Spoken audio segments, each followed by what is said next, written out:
tuning in to the Schiffer Report again tonight. We're halfway through, or a little bit past that, our special tonight with Cliff Kincaid, who is an expert there in Washington, D.C. He's with Accuracy in Media, USA Survival. His newest website is Soros-Files.com. He's an expert on the communists that have surrounded Barack Obama from his earliest days when he was going to college, prior to that, when he was mentored by the Communist Party leader from Hawaii, Frank Marshall Davis, through his years at Columbia and his associations with the socialist conferences throughout the 1980s.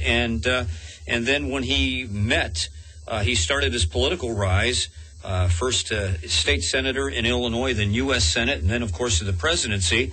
And he got his start from Alice Palmer, a former state representative there in Illinois, who is also a person who is a Marxist who has Communist Party affiliations.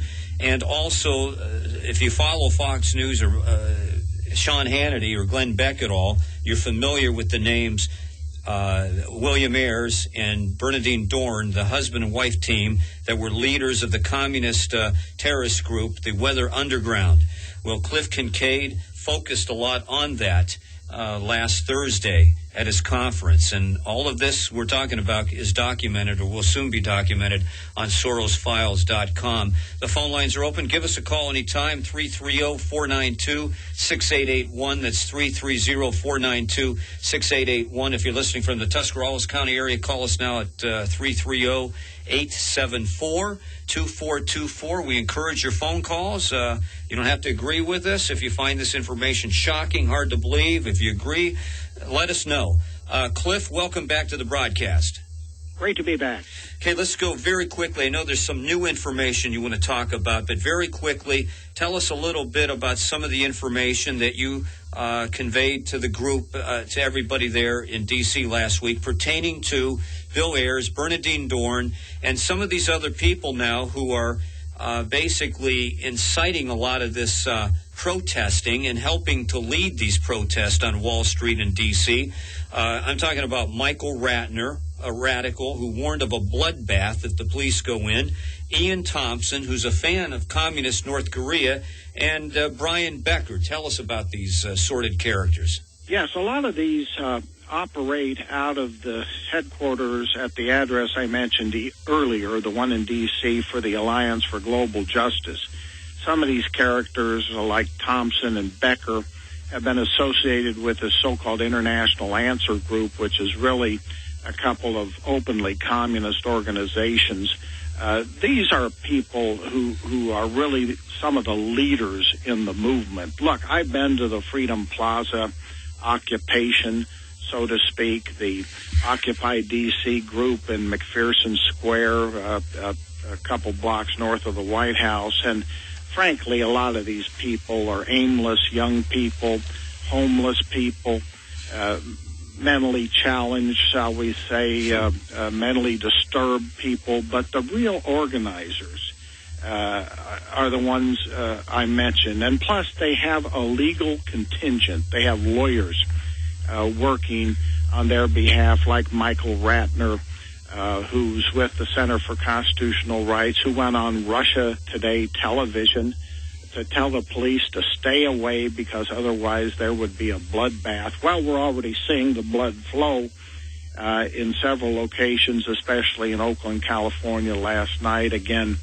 reportedly 5 civilians, 3 police officers injured, 80 arrests. This is escalating because this is a well-organized and financed movement. Some of the funding comes from George Soros.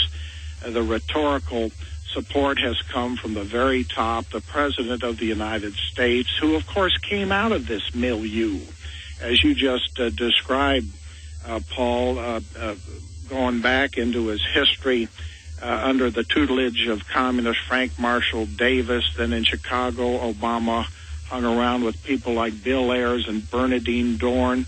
Bill Ayers himself has reemerged, teaching some of the people at the so-called Occupy Chicago movement there. So we're seeing all these people reemerge. This is the same old communist network with the support of the communist legal groups that's been around for decades. And under Obama, now they're coming out publicly, openly engaging in illegal activities and revolutionary violence. And the media are subjecting none of this to any serious scrutiny. That's why we held this conference, to point out the Soros role in funding some of this activity, and to ask some basic questions which should be obvious to many people, especially in the media. Why are these protesters not targeting somebody like a Soros? Why are they not protesting around his corporate headquarters in New York City?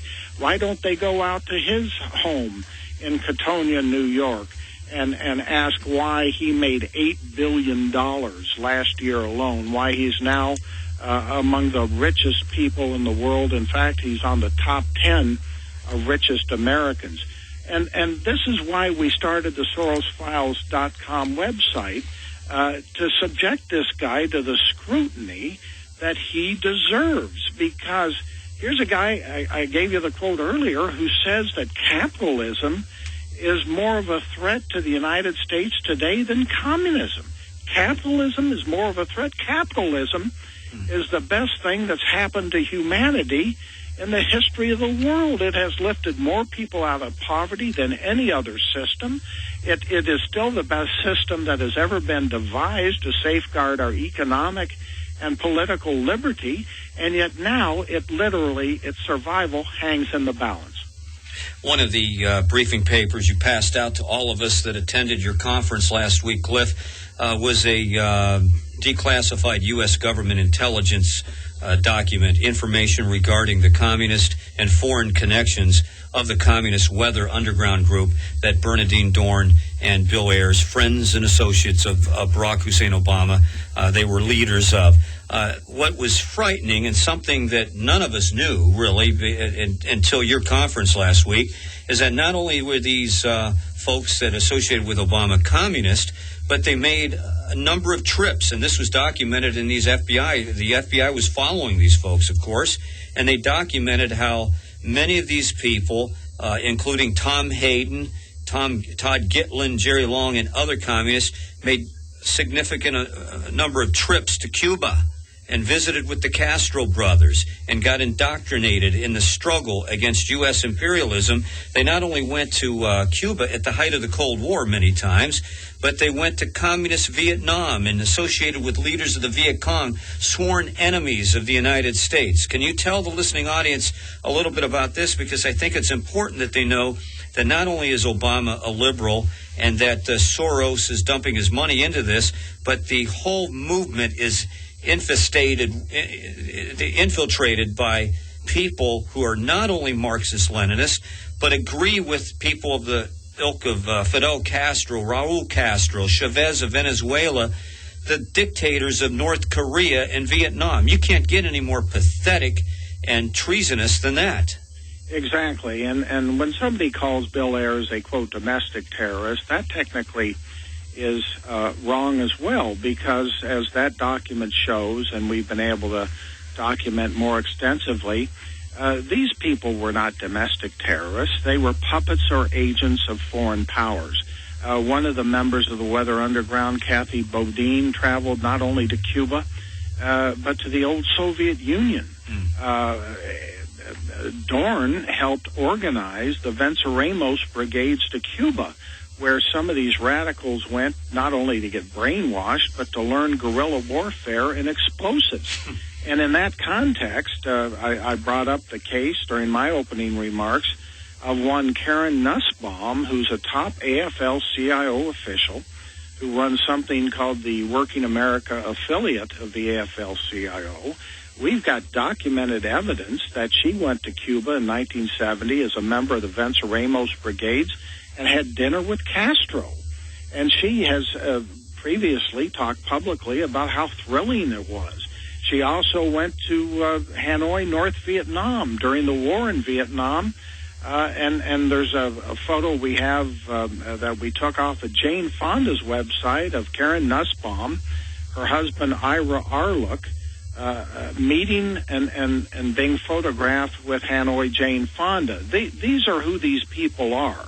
It was really treasonous activity because of the fact that we were at war and we lost 55,000 Americans trying to keep South Vietnam free of communism. But the fact that a Karen Nussbaum was part of that and now gets to the top of the AFL-CIO, where she is their point person on support for Occupy Wall Street, is just absolutely frightening. Now, I've pursued this story for several years. I actually confronted Karen Nussbaum about her travels to Cuba. I recorded that video, and that's up on our site as well. She doesn't want to talk about it. She says it's not relevant, and we can't convince anybody in the media to pursue this story. But it is important because, once again, it shows that's what's happening in the streets of the United States is not localized or domestically produced and orchestrated necessarily, but there is a foreign connection. All of these radicals have ties to Cuba, as you say, Hugo Chavez in Venezuela, and interestingly, of course, as you know, one of our speakers, Brandon Darby, who worked with the FBI, had been right in the middle of this revolutionary movement, working hand in glove at one time with people like Medea Benjamin and Jody Evans of Code Pink, who are big supporters of Hugo Chavez, had photographs taken with him down in Venezuela. And Jody Evans herself was a big fundraiser for guess who? Barack Obama, President of the United States. So what we're seeing happening in the United States is under the direction and encouragement of the president. He is one of them. He is part of this movement, and they've got the support of a multi-billionaire, George Soros, who we estimate has put as much as $8 billion, with a B, $8 billion into revitalizing and starting up again this communist revolutionary movement in the streets of America. Well, Cliff, it seems like to me there is a logistical maneuver in place to destroy our country that's, from what I can see, it sort of goes on the line of the hedge fund short sellers depressing the market by changing the rules by which the market operates, yes, making billions, and then the same people who made those rules to change the market so they could do that and make those billions, they then put them into the administration to safeguard those rules. And then all the money that they made in this process, where millions of Americans lost thousands of dollars, they then take the money and they fund the likes of these people that demonstrate in all these plazas, that some of this is private property, to attack the very system that enabled these hedge fund short sellers to make their billions. Now, is that a proper scenario that I've laid out there that you can see? The only thing I would take issue with is that they use the system to make their money. Basically, what they did is they exploited the system. They exploited the capitalistic system by looting other people's money. Absolutely. And yes. and you know that your central point is correct. And why are they doing it? Because they don't like our system. I mean, I have a lengthy quote in one of my reports from a guy who I had communicated with. I didn't use his name, but he was quite frank and open and honest with me about what he wants to see develop. He just doesn't like our system. He admires, he says, and Soros is the same, he admires the Chinese system. And so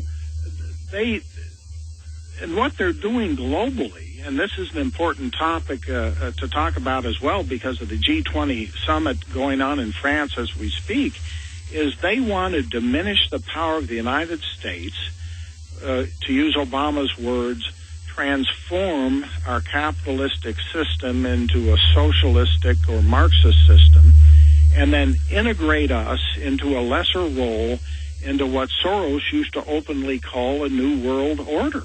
Yes. And they are basically trying to subordinate us, to diminish our sovereignty, even destroy it, so that America as we know it will no longer exist. Well, you know, Trevor Loudon made the point that next year is a watershed year. If we don't take our country back, this is the fellow from New Zealand, it's going to be lost for the whole free world, including New Zealand. And this is our last gulp, our last chance to do this. And when you consider all the different minority groups and all the people that are on the government handout and people who work for the government, when you add all those people up, it really comes, I think, above 50%. I really think it's going to be very difficult for us to take this back. What is your thoughts about that? I have to agree with that, in part because the Republican Party seems to be so clueless in terms of what to do about it. You know, Zuby Diamond made that point. He made it in some detail that he can't find any Republican candidate who understands how to get us out of this economic mess. Tell us, in regards to that, and I know you try not to get in the arena as far as analyzing a lot of the candidates, but you said something to me today earlier, Cliff, that shocked me. You said that there was a story in the Washington Post today about Romney that concerns me as a conservative. Go ahead. Well, this is, and I'm not just trying to pick on Romney. I think a lot of these candidates are flawed in various ways, but the Washington Post, and you can expect that the Post will end up attacking any Republican candidate or nominee, but it had a lengthy front-page story about how Romney, when he was governor of Massachusetts, basically held meetings with liberal activists, including pro-abortion activists, telling them that they ought to not only support him as governor of Massachusetts, but support him later when he, in his career, gets more active and achieves a more prominent role in the Republican Party, because he told these liberal activists that as he got more power in the Republican Party, he was going to move the Republican Party further to the left. And then there's all these stories coming out, and Limbaugh headlined some of these stories yesterday, and there's not a lot of information yet coming out, but supposedly there's a person who was that helped out Romney, gave money to him, that ended up replacing Herman Cain after he left the presidency of the National Restaurant Association. And it's rumored that this person leaked all of this information about Herman Cain's so-called sexual the infractions against him, and now they've made a big story on this. Well, they're fighting among themselves when they're losing sight of the real target, Barack Obama, and have not come up with any realistic solutions, not only to our economic crisis, but our internal security problems. We have no candidates calling for the reinstatement of the House Internal Security Committee, the Senate Internal Security Subcommittee. These were committees we had to investigate things like the Occupy Wall Street movement.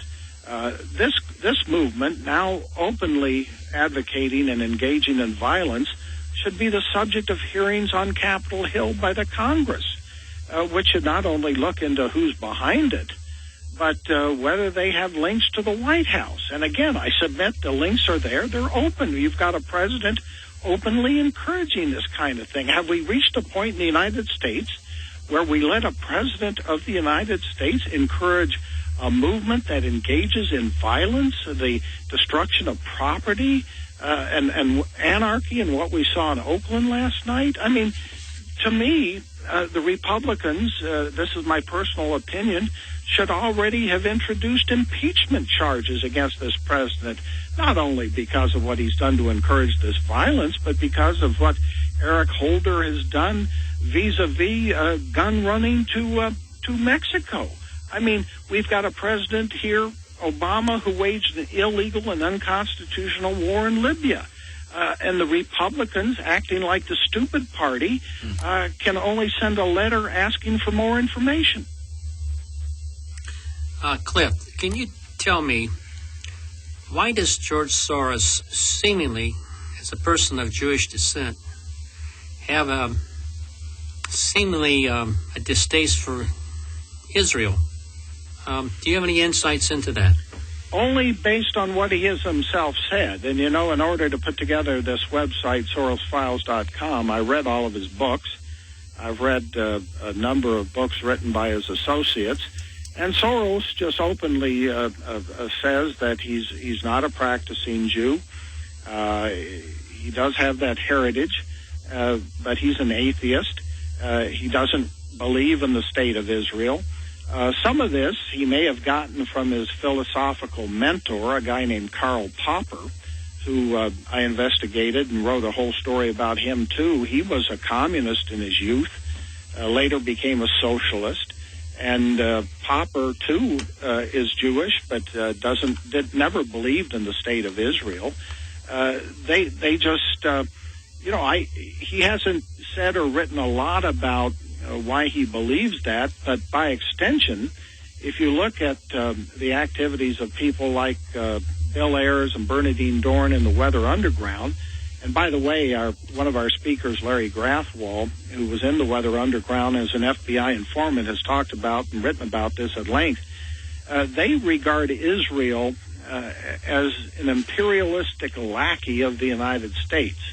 That's what they that's how they view it. And consequently, because they think the United States is illegitimate, they think our allies like Israel are illegitimate, and consequently, the state of Israel should not even exist. I mean, this is why you had a group like the Weather Underground openly supporting Arab terrorist groups. And you're seeing that same kind of thing rear its ugly head in the Occupy Wall Street movement with the attacks on the Jews, the attacks on Israel. As we speak, there's another so-called peace flotilla going to try to deliver certain supplies to Hamas in Israeli-controlled Gaza, and the Israeli authorities may have to block that shipment as well. Of course, 2 years ago this happened, and there was violence, and people got injured and killed. So the target has always been the United States, but it has always also been Israel, and Soros shares that mentality. It seems to me that it's like a multi-prong attack. I wanted to ask you something about the area of Oakland and the occupied people. I saw in the news today, and I wanted to get your outlook on that. They said that they were there to basically hold up any progress or any ship movement in Oakland as far as the seaport, and to interrupt commerce, and their thrust across the United States will be to interrupt commerce. Is that true? Yeah, that's the way they are describing it. They, in their minds, closing down the port was a successful effort to interfere with the movement of capital. This is how they put it. I mean, look, they're anti-business. They hate capitalism. They hate business. They hate commerce. Even though they take advantage of it, they certainly have a lot of the modern conveniences as a result of the capitalistic system. But many of these people, as I saw in Washington, at these various locations where they have their tent cities or encampments, they're just cannon fodder for the revolution. The real brains behind this movement, and it goes along with the Soros money, the real brains are the Ayers and Dorns, the revolutionary leaders that Brandon Darby talks about, who he used to associate with. These people are in league with the avowed, self-declared enemies of the United States. You just tuned in. You're listening to the Schiffer Report. Our special guest from Washington, D.C. is Cliff Kincaid, the head of Accuracy in Media, also the head of USASurvival.org, and also check out his websites, AIM.org, stands for AccuracyInMedia.org, USASurvival.org, and his newest edition, www.Sorosfiles.com, and a lot of information there on this puppet master behind the scene, the puppet master of pulling the strings of Barack Hussein Obama, George Soros, the multi-billionaire, one of the richest men in the world, supporting America's enemies at home and abroad. And we've been focusing on the panel seminar that he had last Thursday at the National Press Club. That check out the SorosFiles.com. It was an excellent panel discussion from many different people who are experts on George Soros and Barack Hussein Obama, what they're doing to the country. And we promise we'll put on some of these guests over the next couple weeks, or people that were at Cliff Kincaid's panel discussion last week. Cliff, I know there's one or two other issues you wanted to get to, you said, since last week's panel. Some other problems arising that the liberal left is doing to us, and you can go ahead and focus on one of those two now. Well, let me just mention what's happening today. I've just written a major piece on what's happening at the G20. Now, this is critical to understand because I know we provided a heck of a lot of material at our conference last week, but we have several reports on what Soros is trying to do globally and economically. And that is, as I hinted earlier, to undermine the sovereignty of the United States and to subordinate the United States to some kind of new international or global order. Part of that scheme involves imposition of a global tax. And this is where another billionaire comes into the picture, Bill Gates, the founder of Microsoft, who just today gave a report to the G20 advocating an international, what he calls financial transactions tax. Now, this is being portrayed by the Occupy Wall Street movement as a great step forward, as an attack on Wall Street. You know, let's tax the bankers and so forth and so on. And what I say in my article is that this will generate, they anticipate, hundreds of billions of dollars for new foreign aid schemes, more money for the UN. But in the name of fighting the big banks and taxing Wall Street, they're going to affect ordinary investors like you and me, people who have pension funds, mutual funds, who buy and sell stocks. This is going to affect us, and consequently, it's going to further impact our capitalistic system and hurt ordinary investors, Americans, who want to see capitalism succeed, but are finding it's very difficult to do so when you've got taxes rising at all levels, now with a proposed global tax, and then you've got the hedge fund short sellers interfering with the market and looting our capital reserves. So this is another attack that is coming at us just today. I've been monitoring this kind of thing for over 10 years. In fact, I'll never forget obtaining a copy of a UN report back in 1994 that called for a global tax. And that's why about 8 years ago I started a website called noglobaltaxes.org.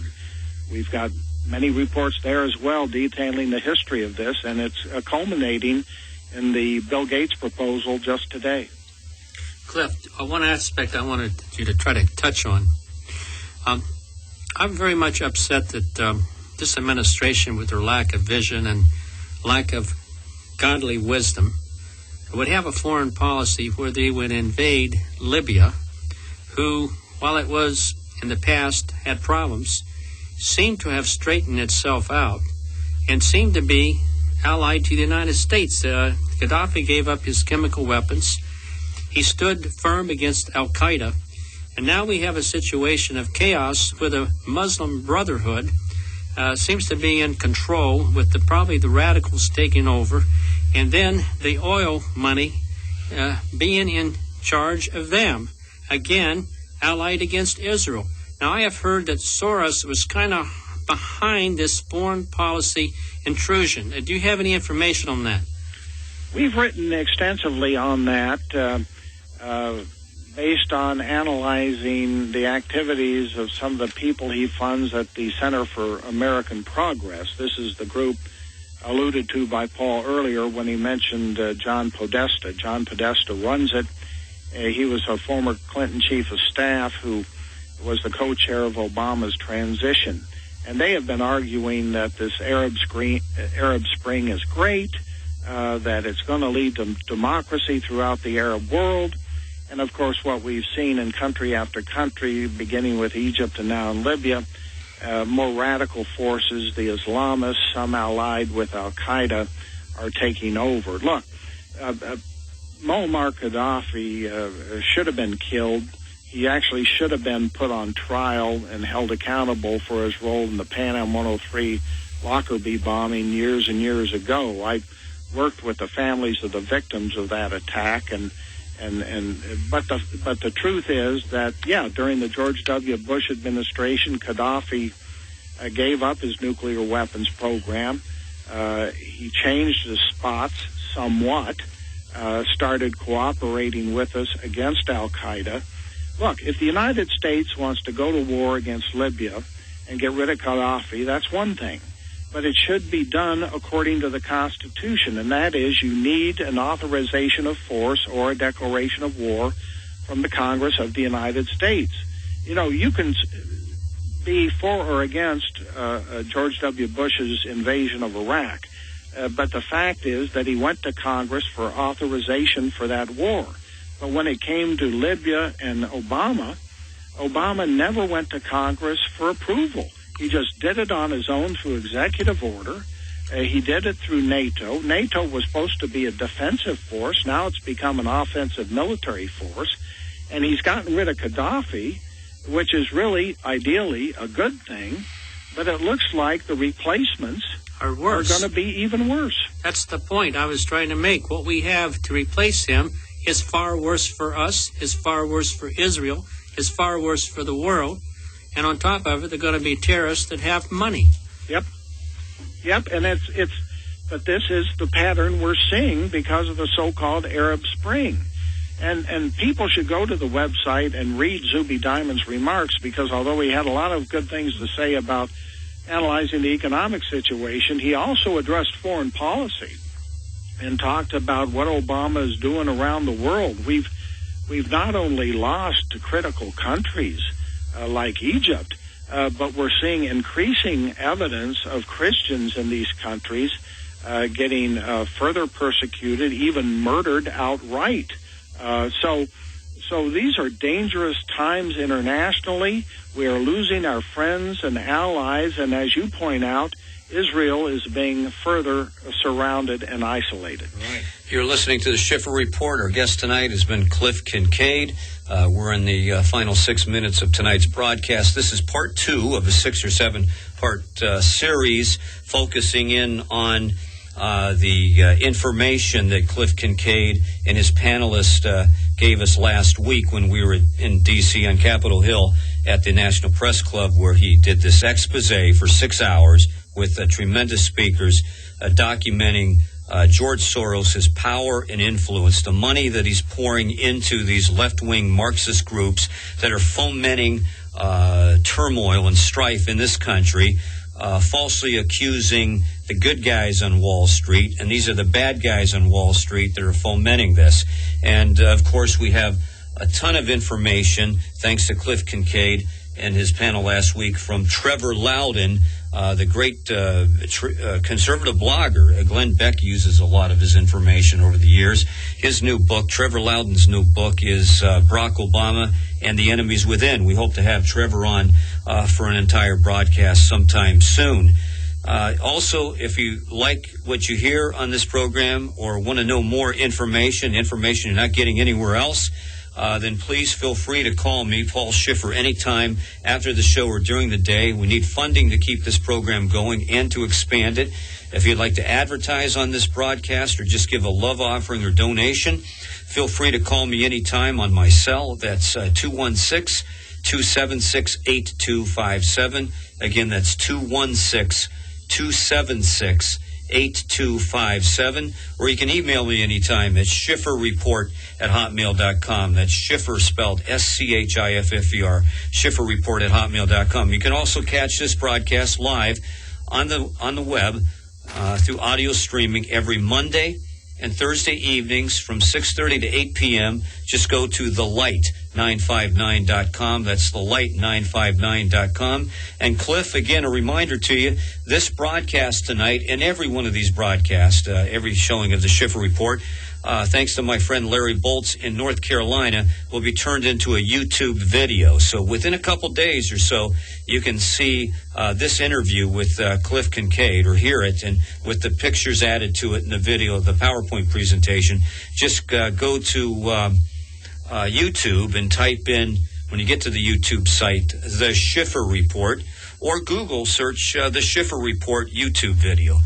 Cliff, thanks for joining us today. You have 4 minutes to wrap things up here for us. Well, Paul, let me mention one other thing, and I'm here to share information, but I also want to let your listeners know that we do have some additional copies of Trevor Loudon's important new book titled Barack Obama and the Enemies Within. I hope a lot of your people who came from Ohio for our conference got copies of this book. This is a massive tome, 668 pages of some of Trevor's best work in terms of things we've talked about earlier: Frank Marshall Davis, Obama's history in Hawaii and Chicago, his association with Marxist professors, people like Ayers and Dorn. All of this is documented in this book. And if people want a copy, they can go to my other site, usasurvival.org. And all they have to do is click where it says donate. There's a PayPal image there. And they contribute, if they contribute $35, we will send them a copy of the book. We'll pay for the shipping, and we'll also send a report from our conference, the transcript of Zuby Diamond's remarks that I referred to earlier, complete with photos from the conference. So, again, this is really a book that everybody should have. 668 pages of some of the best work done on the Obama administration by Trevor Loudon. You go to usasurvival.org, just click where it says at the top, donate. Just click on that, and then there's a PayPal device. Just send $35 and we'll get you off the book. I think you'll have to agree, it's a fantastic book. Trevor is a fantastic individual, as you point out, coming all the way from New Zealand. And at the end of his talk, I think we were all touched when he was talking about why the survival of America means so much to him as a foreigner, because New Zealand, the West in general, depends on the survival of the United States. And he was almost in tears talking about it. Well, thanks for taking the time out of your busy schedule down there in the Washington, D.C. area to join us tonight. We hope to have you back soon, and I constantly promote your websites here on the Schiffer Report, and it's a vital source of information for us to fight back against this revolution happening around us.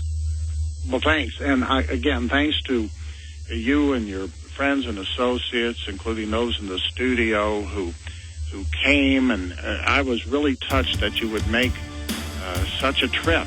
I used to live in Ohio. I know it's a long ways away to come all this way for our conference, and I greatly appreciate it. Thank you, Cliff. God bless you, sir. Thank you. Bye-bye. Cliff Kincaid of Accuracy in Media, USA Survival, and check out his new website, sorosfiles.org. Thanks for helping out tonight, Chet and Norm. We're out of time. We'll be back. The Schiffer Report will be back next Monday, Lord willing, at 6:30 p.m. here at WNPQ. God bless. Have a great weekend.